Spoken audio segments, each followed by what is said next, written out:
Welcome to Momtroversial, the podcast that dives headfirst into the beautiful chaos of motherhood and dishes on the stuff we wish we'd known and nobody tells you. I'm Alyssa, a crunchy mom all about organic living. I'm organized, opinionated, and your designated wingwoman in any parenting bar fight. Tori and Leah are preparing for international moves, Leah with a newborn, so they're taking a well-deserved break right now. And today I have a fun special guest who also comes with like really useful information. Carol Ann Cates. She is an award-winning cookbook author, former grocer, deli operator, and she has just got all of the information for us when it comes to being a cost-conscious, crunchy mom, because that is, I think, one of the biggest challenges of being a crunchy mom is not spending your entire paycheck on food that's actually good for you. So excited to talk with you, Carol. Do you just want to take a minute and introduce yourself? Yes, I grew up in a corner market. My father was a grocer. He taught me how to select perishable products before I learned the alphabet. Uh, our first market was so small that grocery carts could only travel in one direction. Wow. So if you forgot a can of beans, you either had to yell across the aisle to have someone grab one for you, or you had to start all over again. When my parents passed, I inherited co-ownership of the business my father founded. After they both passed away, when they both passed away, we had 2 stores. We grew the business to 6 supermarkets. We owned and operated a bakery production facility, which was selected as the Retail Baker of the Year by Retail Bakers of America in 1991. And we had 9 pharmacies.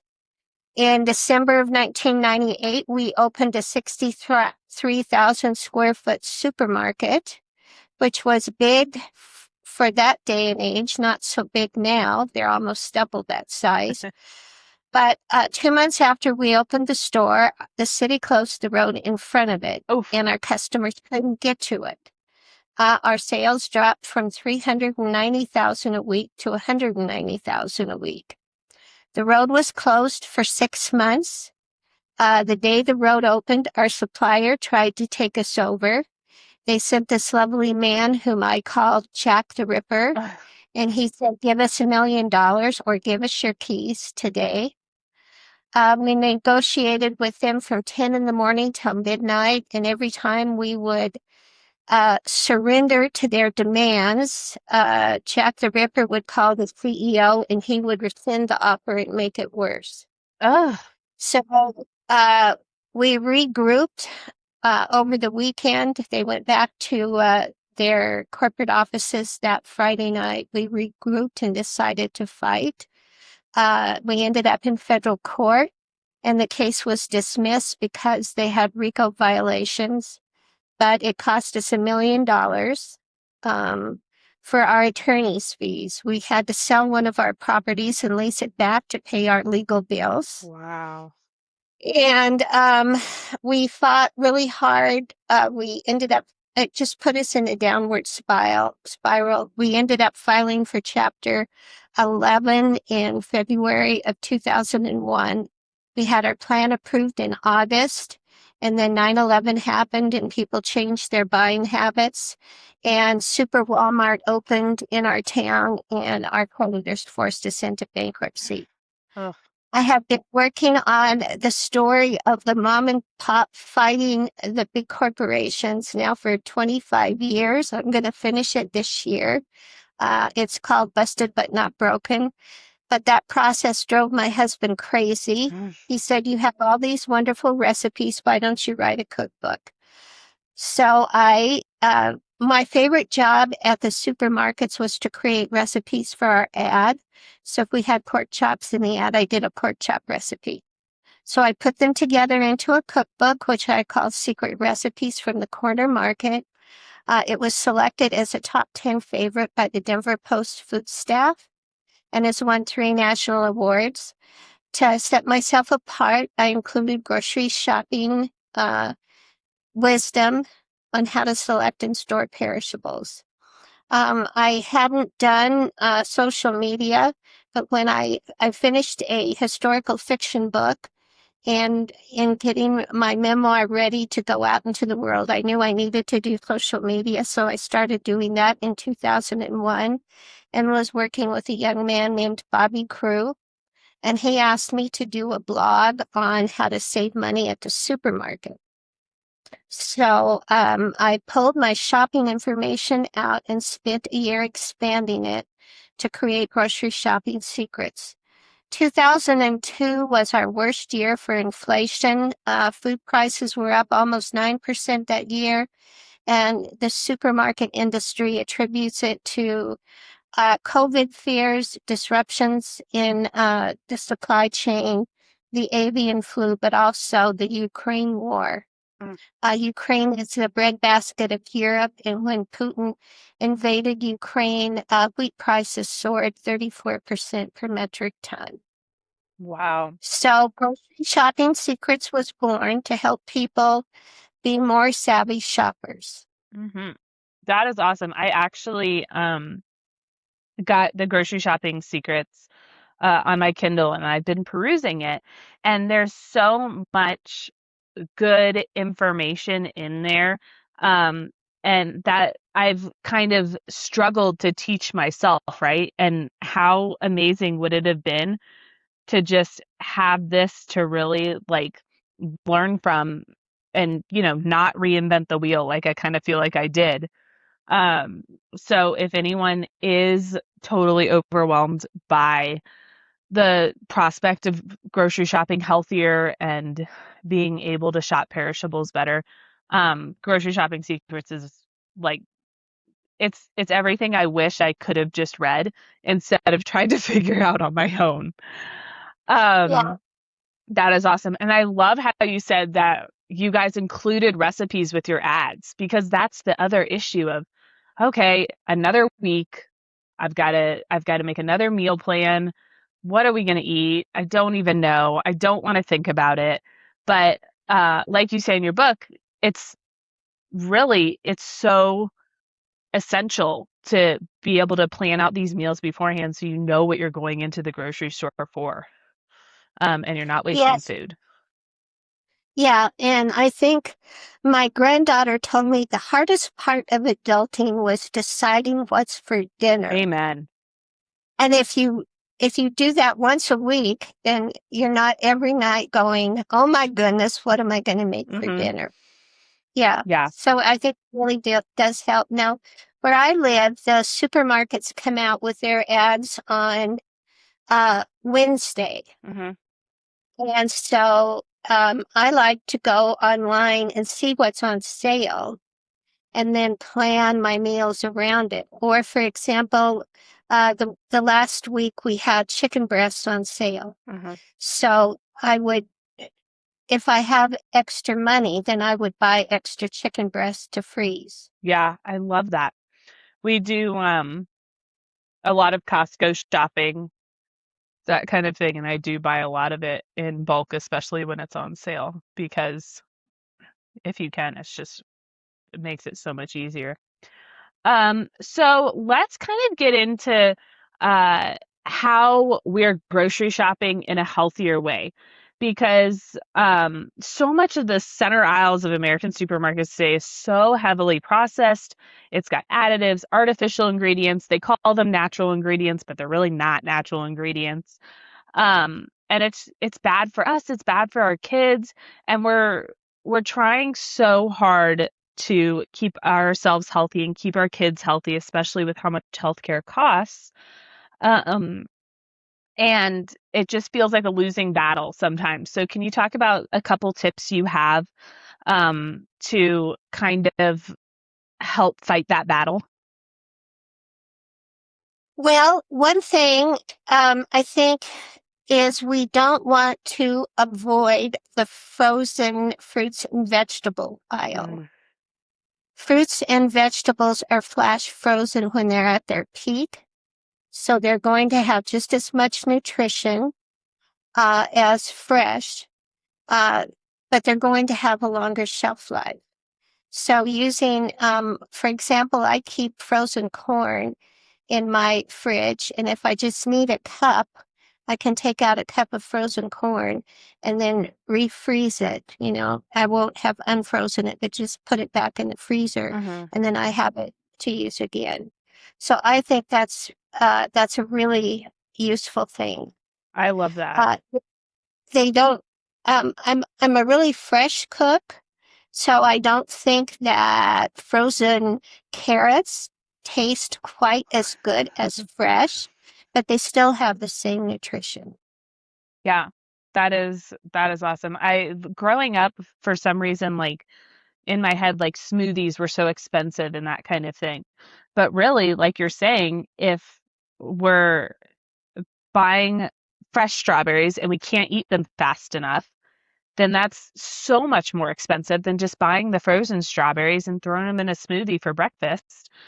Put some yogurt in there, put some milk in there, whatever your some protein powder, and like what a great healthy breakfast that won't expire more or less. Yeah. Yeah. And my book does have lots of tips about how to freeze just about everything. Hmm. But for your smoothie, um, parents usually always have milk on hand. Hmm. And so if you're going on vacation and you can't get your milk uh, used, you can freeze it. And Hmm. we put it in an ice cube tray, put it into the freezer. When it's solid, we transfer it to a freezer storage bag and we mark the date on it because we should only keep it 1 month. Now, milk Gotcha. is going to be a bit rainy and slushy when you thaw it, so you can't put it in your coffee or use it on cereals, but it's good in smoothies or macaroni and cheese or for baking.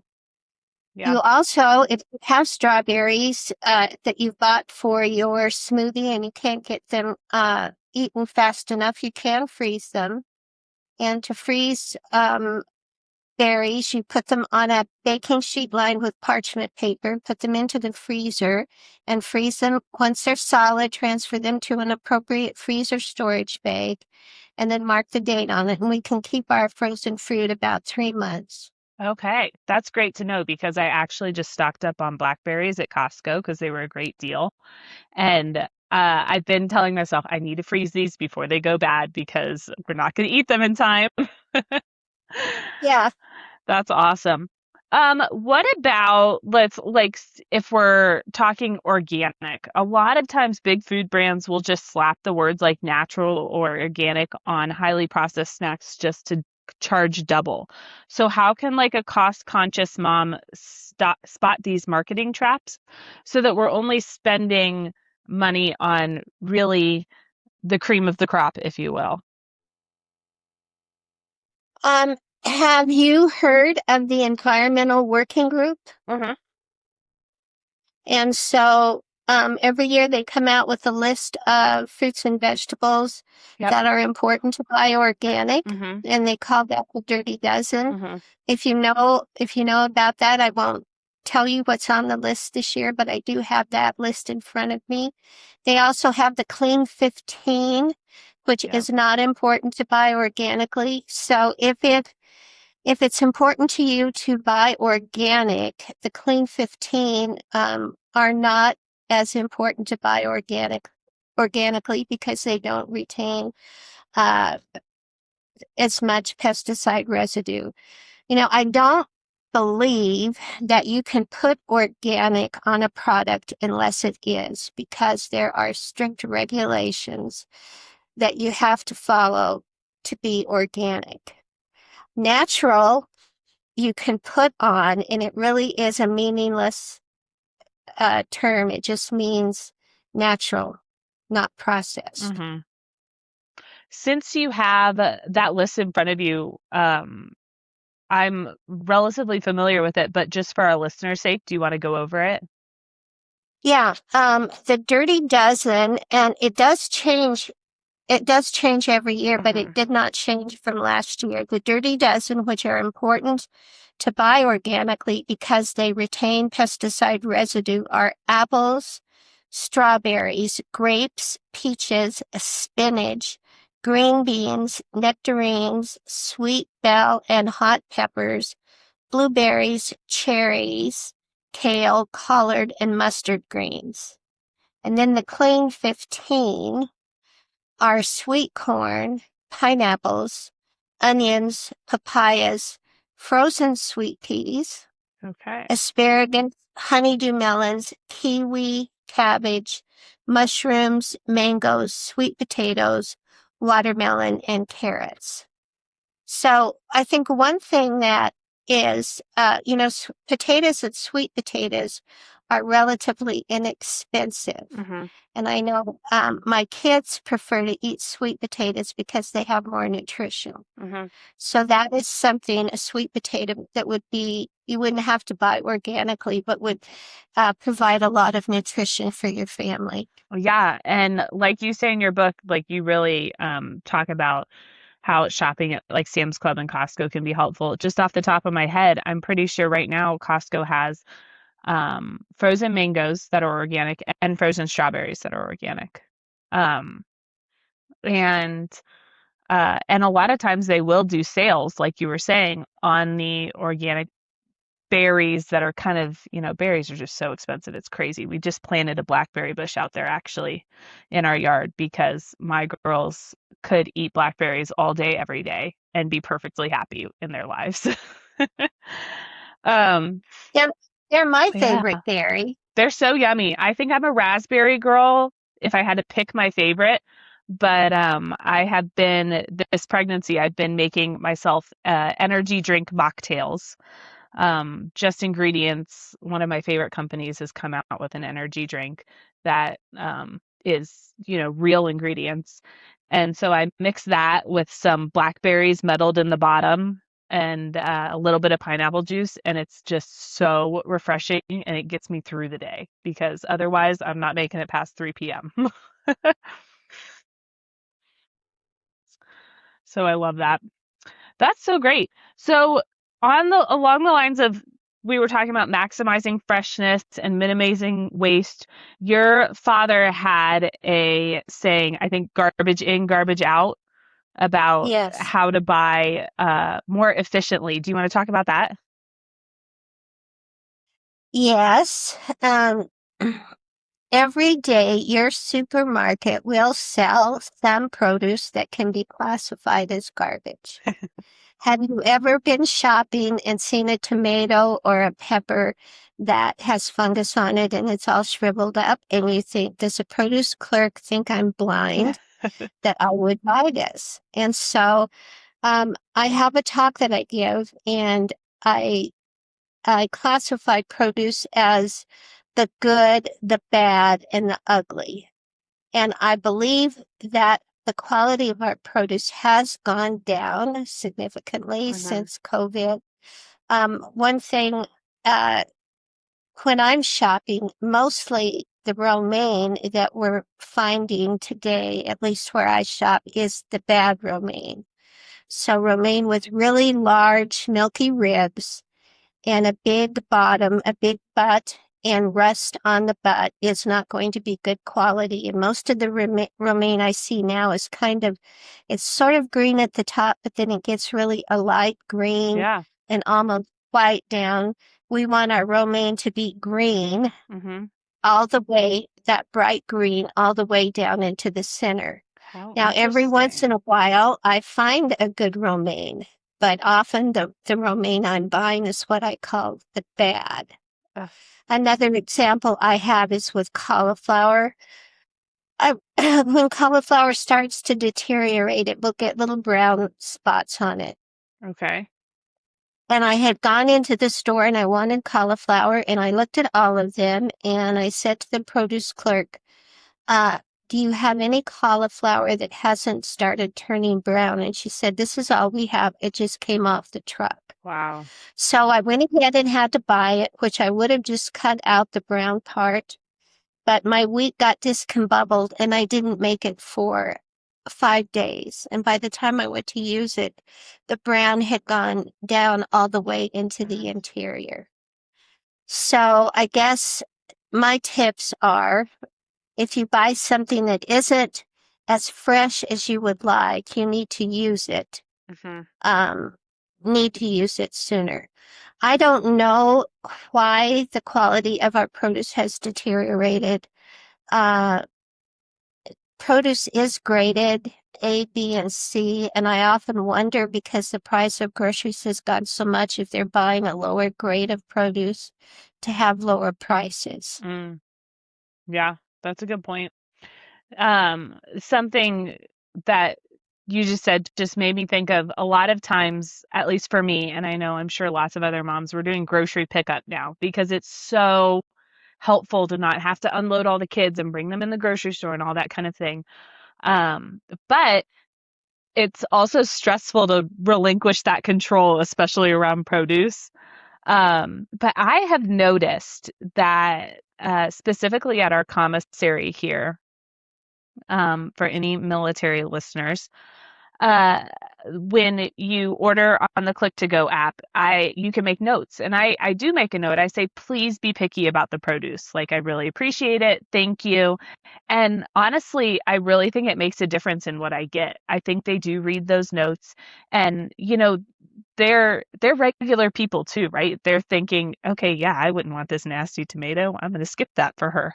But maybe just thinking about it in a way that it might not come to mind if I hadn't made that note. So that's something, if you're just like, I cannot get into the grocery store today, I cannot go all the way in there with all of my children and corral them and pick out all the things I need, maybe just consider making a note and saying, hey, help me out. I really appreciate it.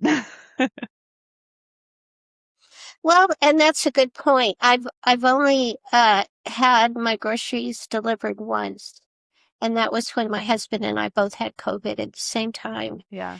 And my produce was not to my liking. Hmm. My daughter would get so mad at me during COVID because she said, Mom, you need to order your groceries and have them delivered. And I said, nobody's picking out my produce. It took me it took me two kids to get to the level of, you know what, I just need help. But I do really think it makes a difference to make a note, which is really nice and just kind of restores your faith in people a little bit. Um, so what your book mentions that we can freeze things that most moms would never even think of, and we talked about it a little bit. We have just started freezing our milk because we buy raw milk at the farmers market, and we can get it elsewhere here in Arizona, but it's the best prices at the farmers market. So I've been buying it, um, 2 gallons when we might not use 2 gallons, and just freezing a gallon, and it really does work so well. But one thing, I haven't gotten to this part in your book, but you say you can freeze eggs, and that is just like, I can't wrap my brain around that. So what are you using frozen eggs for? Anything or certain things? Well, you can use them, you can thaw them out and scramble them. Hmm. So if you want to freeze your eggs to scramble, then you beat the egg, the yolk and the white together and freeze them in that state. Okay. When I made creme brulee when eggs were so expensive and you use only the yolks. Yeah. So I froze the whites. So you can freeze the whites and the yolks separately. So if you're making angel food cake and you're only using the whites, you can freeze the yolks. And you just stir the yolks together, put them either in an ice cube tray or you can use a muffin tin and put it in the freezer. And then once they're solid, you transfer it to a freezer bag. Wow. Okay. So I'm a baker, and I make an angel food cake cupcake, and I make a few whipped frostings that need like the egg whites all whipped up. And so they whip up just as well, even if they've been frozen. Yeah, I Wow. think you'd be fun. That's awesome. That is so clever. What about, so for crunchy moms, something that's more, what's the word? A little more trendy is we're an ingredients household, right? We don't have the boxed mixes. We don't have like all of that kind of stuff because we don't want the extra ingredients that comes with that. So, do you have any favorite budget-friendly pantry staples that we can have that just don't have all the extra nastiness in it, or some of your favorite brands maybe that do a better job of keeping ingredients that don't need to be in there out of it? Um, well, I buy my olive oil at Costco. Me too. Um, olive oil, I think, is a good staple. Vinegars, for making dressings. Uh-huh. Um, I just did a podcast for the conscious divorce, and it was for parents who were getting divorced and just starting a kitchen. Mm, And I think either a red wine or a white wine vinegar is a good staple. yeah. Um, do you use only whole wheat flour? Do you know what? I actually just recently have started milling my own flour. So it is whole wheat. Oh, I actually buy the wheat berries, the grain, and I mill it myself because I listened to a podcast with Sue Becker about all of the huge benefits to having fresh milled flour. And I just could never look at all purpose flour the same. So I started milling my own flour, and it's been great. I have a friend who did that years ago. And actually, I used to participate in the Boulder Farmers Market, and they had a man there who would mill flour for you at the farmers market, and you That could is take it. awesome. Yeah. That is Yeah. so awesome because the mill was a bit of an investment. The berries are cheaper than regular flour, I found, at least like to buy organic and that kind of thing. But the mill was definitely an investment. I had to convince my husband. I was like, we do need this. It will make us healthier. He was like, okay. Yeah. Well, I think it's important to have uh canned goods Hmm. like tomatoes. Tomatoes are really important, and you can get those organically. Hmm. Organic brands. So certain canned goods are important. I think beans, dried beans are important. Lentils. Hmm. Those are going to have a long shelf life, are economical, and I think are good to have in your pantry. I like to have the olive oil cooking spray. Hmm. I do like avocado oil Hmm. in my pantry. Um, I've gotten so I am not as much of a brand name buyer as I used to be. I look just for ingredients. Yeah.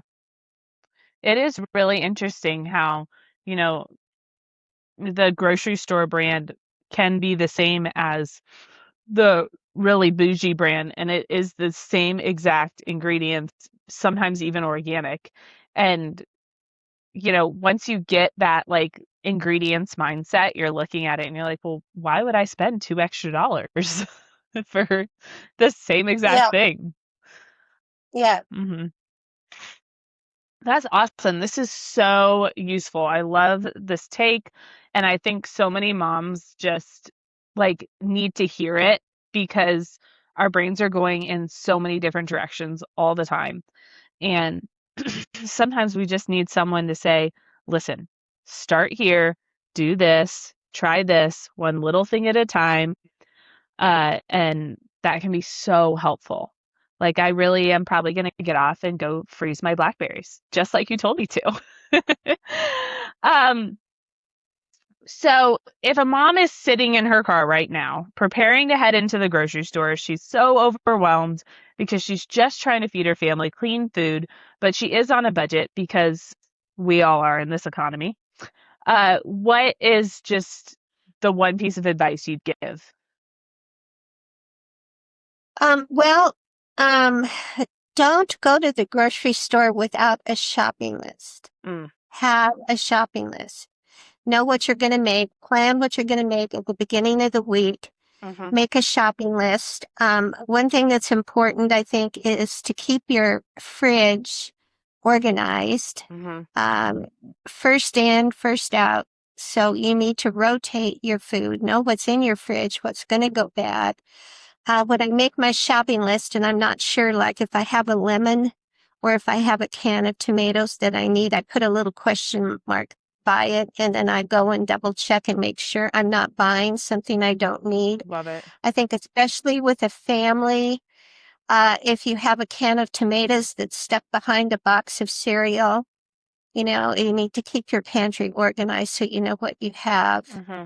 I think that's really important. It's easier said than done Mm-hmm. because as hard as I try to keep my fridge organized, I'm still finding something in the back corner that I I should have used up. Yep. We want to use our leftovers creatively. So, like if you make mashed potatoes, my granddaughter used to love it when I'd make potato pancakes out of Fun. leftover mashed potatoes, and then I put a fried egg on top of it. That was one of her favorite breakfasts. So we want to use what we have. Yeah. The FDA believes we can save $1,500 to $2,000 a year by reducing our waste. Wow. And some of that is with produce. We're using our produce before it goes bad. And we have a lot of waste with dairy. So Mm-hmm. that is freezing our milk, our half and half, and our cream. We can freeze it the same way. Mm-hmm. The other is that we don't understand sell-by dates. Mm-hmm. So let's talk a little bit about that. The Yeah. sell-by date is the day your supermarket must remove that item from the shelf, but it will be good for a time after that. So, for example, eggs are going to be good for 3 to 5 weeks past their sell-by date. So how do we know if an egg has gone bad?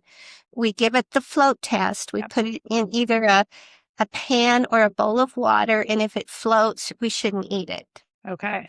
And interestingly enough, I don't know if you ever have trouble peeling hard-boiled eggs, Always. but when an egg turns on its side in the water so it stands up, then it's perfect for hard boiling. All right. So is that membrane inside the egg. And so when an egg is new, the membrane is very tight. And as the egg ages, the membrane shrinks. So older eggs are easier to hard boil. And also I found that putting a little salt in the water makes that easier. But back to the sell-by dates, milk is going to be good 3 to 7 days past the sell-by date. And how do we know if milk isn't any good? We give it a good sniff. If it doesn't smell good, then we know it's past. Mm-hmm. Ground beef and poultry are going to be good for 1 to 2 days past their sell-by date. And chicken will get slimy and start to turn a bit gray, Mm-hmm. as will ground beef will get slimy. So that's how we tell. We want to be sure that we're not feeding our kids something that's gone bad. Canned goods are going to be good for a couple of years past their sell-by date. So we Wow. don't have to freak out if a canned good has gone bad. We can, if the can is bulging, then we know it's not any good, or if when we open it, it's got a black fungus or it's discolored, then we should toss it. Okay. So basically, when I'm cleaning out my grandma's pantry and she's got canned food that's a year past the sell-by date, it might not actually be bad. No, no. That is so funny. Okay. I love that. That is so useful and so interesting. So, one more question before we get to our controversial moments, just for fun, since you are a recipe girl. What is just one of your favorite recipes to make, especially if we were to think like mom, limited time, needs to get dinner on the table and needs to do it on a budget? Um, well, one thing I did for the conscious divorce podcast was to have a uh, sheet pan dinners. So Mm. sheet pan dinners, either with chicken or salmon with vegetables, is really easy. Hmm. My favorite dinner that is simple is I bake chicken or baked salmon with a little bit of garlic and dill on top of it. And we have cauliflower and new potatoes, which I drizzle with just a little bit of olive oil, and we like things spicy. So I put Montreal steak seasoning on it. Oh, yum. Yep. Love Montreal. I can, they can have that prepped in about 10 minutes, and it takes about 40 minutes for the veggies and 30 minutes for the salmon, but that's our go-to easy dinner. That is awesome. That is awesome. I've also been, um, just prepping for baby, and I made shepherd's pie the other night because it's one of my husband's favorites. It's like 100 degrees here in Arizona, but we had shepherd's pie. Um, and I just made the filling triple. And I put him in aluminum pans and I covered him and I just stuck him in the freezer. And so now if I want shepherd's pie and I don't want to cook after baby, I'm tired, whatever it is, all I got to do is make mashed potatoes, put them on there, thaw it, put it in the oven. So that is another trick, I guess, that do use a lot is I'll just double or triple whatever recipe I'm making because it's really not that much harder, and freeze it. Yeah, I think that's really important for families. Hmm. And if you're making a soups or stews freeze really well. Hmm. So if you make a pot of soup and you don't eat it all, freeze it, and Yeah. then you'll have something to pull out on those nights you don't want to cook. Yep. Garlic spaghetti Ooh. is my grandson's favorite. He likes spaghetti, and it's just mixed with olive oil and garlic and some Parmesan cheese and parsley. Now, Yum. not all kids are going to eat that, but there are a lot of boxed organic things like macaroni and cheese Hmm. that you can get at Whole Foods that I think are good to have in your pantry, Yeah. just in case you have a busy night and can't get things cooked. Most kids will eat macaroni and cheese. We get the Annie's macaroni and cheese again from Costco, where it's like half the price of the grocery store. And it lasts us a while because, it's like 20 boxes of mac and cheese. Yeah. Yeah. Well, that's the brand that I buy for my grandson. Yeah. His Annie. Yeah. I love it. So yummy. I eat it with my girls.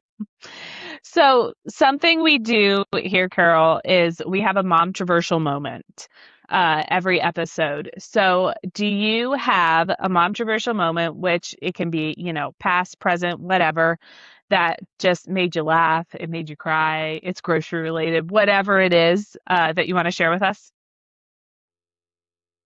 Um, Something that I don't think most people know that I came to believe owning grocery stores is that grocery stores actually want prices to be cheaper. They don't want high prices because people are going to shop with them if their prices are low. Good point. So I shop at Kroger's, which is, I think in Arizona you have Fry's, which is Hmm. a Kroger store, and they compete against Costco. And so they are going to want to be price competitive with Costco. Hmm. So I don't see the grocery store as really being someone that's out to scam you. Gotcha. And I would think that's a controversial statement to most people. With the price of food these days, it probably is, but that's a really good thing to keep in mind. My controversial moment, my girls, they are almost 4.5 and almost 3. So, they are very excited for this baby coming. And almost every day they'll ask me, Mom, when is baby Quincy coming? When is baby Quincy coming, Mom? And uh, the other day I told him, I was like, you know what? We don't really know. Only God knows when baby Quincy's coming. She could come tomorrow. She could come in a couple weeks. We just don't really know. And my 4-year-old goes, ugh, Mom, this is taking forever. And I was like, girl, you think it's taken forever. Try being the vessel, okay? Yeah, it does seem like it's taking forever when you get to that point. It does. It My, does. my son was 2 weeks late, Oof. Gosh. and he was born on December 27th. Oh, wow. So I went through Christmas. Oof. You know, I had my Christmas shopping done by Thanksgiving and, had my tree down on the day after Christmas. My mom says, you better get that tree down. You don't know when that baby's coming. And he was late. And so, yeah, Oh, that is so it, rough. That is so rough. Right now, when this episode comes out, she should be here. But right now I'm 37 and 4. So I'm doing okay. She's still cooking. It's okay, even though I want her out. But yeah, I cannot imagine going late. I have not gone late. My first, I had to get induced because of a liver issue. So I had her around 37 weeks. And then my second came at 39 and 6. And I was like, thank you, thank you, thank you. But we'll see when baby Quincy comes. We don't know. Carol, where can we find you? I know your books are on Amazon. I got my copy on Kindle. But where else can we find you? And we'll put these in the show notes for anyone interested as well. my cookbook is on my website. Yeah, as it's Grocery Shopping Secrets, and Grocery Shopping Secrets is available in any store that sells books through Ingram. Awesome. It's only available as an ebook on Amazon. Okay. And I also come out with I have on my website a place to sign up for my blog, and you get my 10 favorite soup recipes if you sign up Oh, for my blog. And every week I come out with a different recipe. This week I'm doing zucchini fritters. all right. Yum. I actually have some zucchini in my fridge right now from a neighbor who just grew it in her garden. So I might have to sign There up. is I think it's either August 5th or August 8th is leave some zucchini on your neighbor's porch. You have a garden I love it. because it's big. Yeah, we do. The zucchini she brought over, I was like not even sure it was zucchini at first because it was huge, but it's been delicious. We've been slowly eating at it so it doesn't go bad. Well, thank you, Carol, so much for joining us. Really appreciate you. And I think that our listeners are really going to appreciate your tips as well. Again, I'll have everything in the show notes. So if you're listening and you're like, wait, I missed that, just go to the show notes. I've got it there for you. And if you like the podcast, please rate us 5 stars. Please give us a follow. Spotify keeps telling me that we don't have enough followers, which I think is a little rude, but whatever. Okay, we're a bunch of moms trying to figure this out. But again, thank you, Carol, so much. Really appreciate it. And thank you, everyone, for listening.